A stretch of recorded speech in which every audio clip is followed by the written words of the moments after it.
Wabon kootu jiru ilmaan kotte duudaa warreen beekne abbaa warri uffati isee hin dabarre jirba qubattuun mootomte fakkaattee dhalataa isheen dhugdeen goofne dafqaaf dhiiga ummataa saba Oromoo faana lolan fitne eegaltee lafa Oromoo saamtee wal guuteetti galte hoggantoota Oromoo hidhaatti isaan guurtee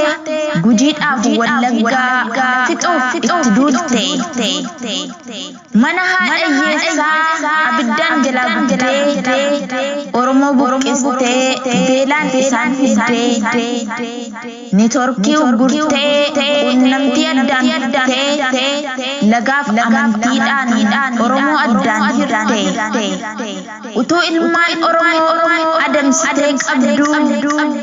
yeroo Oromummaa balleessuu dadhabdu loltuu safuun beekne kan foon namaa nyaatu kan kan qanne loltuu fal'aadhaatu ollaarraa kadhattee Oromootti bobbaaste hattoota Shaabiyaa dirree dhiigaa gochuu dachee Oromiyaa garuun taatu tasa Oromiyaan dachee dhiigaa Oromoon tokkoomnaan tulluu dhiibee diigaa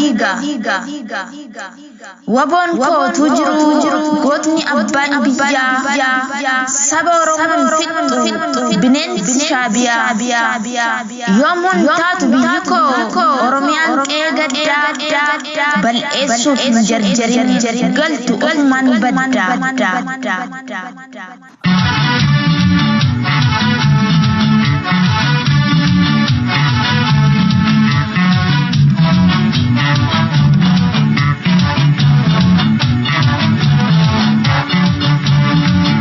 Jirenya wabiin qabne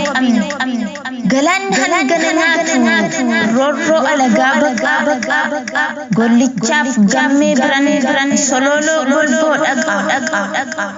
jirenya wabiin qabne hanga yoomiin jiraadha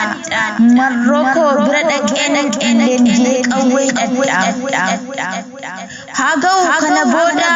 harka duwwaa maan du'a jaarsanii biran dhaqa ka'een jibaatiin bu'a